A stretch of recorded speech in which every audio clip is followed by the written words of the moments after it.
Iran और Israel के बीच सीधे सैन्य टकराव की शुरुआत ने ईरान के सशस्त्र बलों की तरफ एक बार फिर लोगों को ध्यान खींचा है। इस महीने की शुरुआत में इसराइल ने सीरिया की राजधानी दमिश्क में ईरान के राजनयिक परिसर में एक इमारत पर हमला किया, जिसमें ईरान के 7 वरिष्ठ कमांडरों और सैन्य कर्मियों की मौत हो गई थी। उसी समय ईरान ने जवाबी कार्रवाई करने की कसम खाई थी और लगभग 2 सप्ताह बाद उसने बीते शनिवार को इसराइल पर हवाई हमला कर दिया, जिसमें सैकड़ों ड्रोन और मिसाइलें शामिल थी। इन हमलों का लक्ष्य इसराइल के भीतरी और नियंत्रण वाले क्षेत्र को निशाना बनाना था। ऐसे में ईरान की सैन्य क्षमता का विश्लेषण प्रासंगिक है। इजरायली अधिकारियों ने कहा है कि ईरान के किसी भी हमले का हम पलटवार करेंगे। ईरान ने जिन मिसाइलों से इसराइल पर हमला बोला, उनका तो इसराइल ने कामयाबी पूर्वक छेड़ लिया, लेकिन इसमें संदेह नहीं कि ईरान पर फिर हमला कर सकता है और ये अंततः एक व्यापक क्षेत्रीय युद्ध में तब्दील हो सकता है। ऐसी भी आशंका है कि इस संघर्ष में अमेरिका भी शामिल हो जाए। हालांकि वाशिंगटन ने स्पष्ट कहा है कि उसका दमिश्क हमले से कोई लेना देना नहीं है। विश्लेषकों का कहना है कि ईरान के विरोधी अमेरिका और इसराइल तेहरान के जटिल सैन्य तंत्र से उलझना नहीं चाहते हैं, इसलिए दशकों से वे ईरान पर सीधे हमला करने से बचते रहे हैं। हालांकि ईरान और इसराइल लंबे समय से हवाई, समुद्री, जमीनी और साइबर हमलों के माध्यम से छद्म युद्ध में लगे हुए हैं। इसराइल ने ईरान के भीतर सैन्य एवं परमाणु ठिकानों को गुप्त रूप से निशाना बनाया है और कमांडरों एवं वैज्ञानिकों को मारा है। नेवल पोस्ट ग्रेजुएट स्कूल में राष्ट्रीय सुरक्षा मामलों के एसोसिएट प्रोफेसर और ईरानी सेना के विशेषज्ञ अफशौन ओस्तोवर ने बताया कि ईरान पर हमला नहीं करने का कारण ये नहीं है कि उसके विरोधी उससे डरते हैं, बल्कि उन्हें पता है कि ईरान के खिलाफ कोई भी युद्ध बेहतर गंभीर होगा।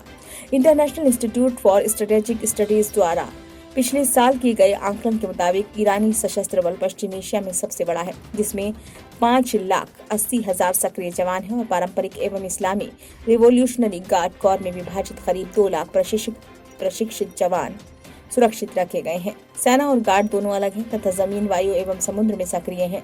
गार्ड ईरान की सीमा सुरक्षा के लिए जिम्मेदार हैं, लेकिन वे खुदूस बल का भी संचालन करते हैं, जो पूरे पश्चिम एशिया में छद्म लड़ाकू गुटों के नेटवर्क को हथियार, प्रशिक्षण एवं समर्थन देने वाली विशिष्ट इकाई है।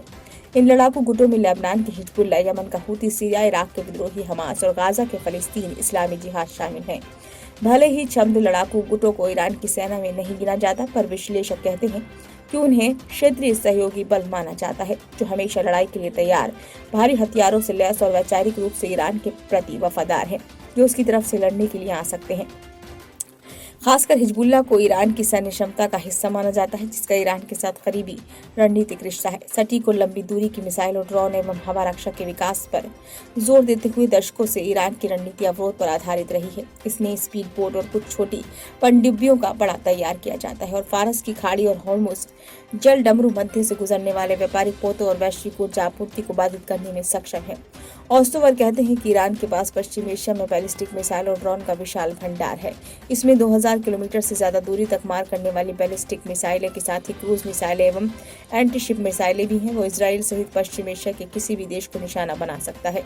विशेषज्ञों के मुताबिक हाल के वर्षों में तेहरान ने लगभग 1200 से 1550 मील की दूरी तक मार करने, रडार से बचने में सक्षम ड्रोन का बेड़ा तैयार किया है। ईरान ने अपनी मिसाइलों और ड्रोन को छिपाया नहीं है, बल्कि सैन्य परेडों में प्रदर्शित किया है, क्योंकि वह ड्रोन का बड़ा निर्यातक बनना चाहता है। ईरान के ड्रोन का इस्तेमाल रूस यूक्रेन में कर रहा है और सूडानी संघर्ष में भी इसे देखा गया है। विशेषज्ञों के मुताबिक ईरान के हथियार ठिकाने और भंडारण सुविधाएं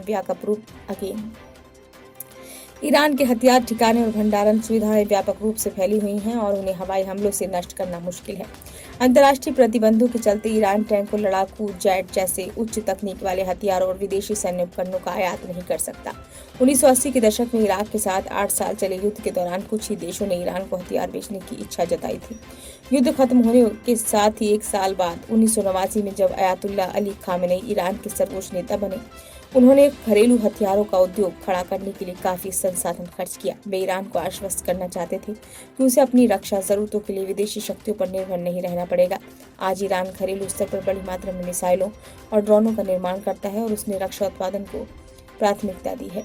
विशेषज्ञों का कहना है कि उपकरणों, सामंजस्य, अनुभव एवं सैन्य कर्मियों की गुणवत्ता के मामले में ईरान की सेना को क्षेत्र में मजबूत माना जाता है, पर अमेरिका, इजराइल और यूरोपीय देशों की सेना से वो काफी पीछे हैं।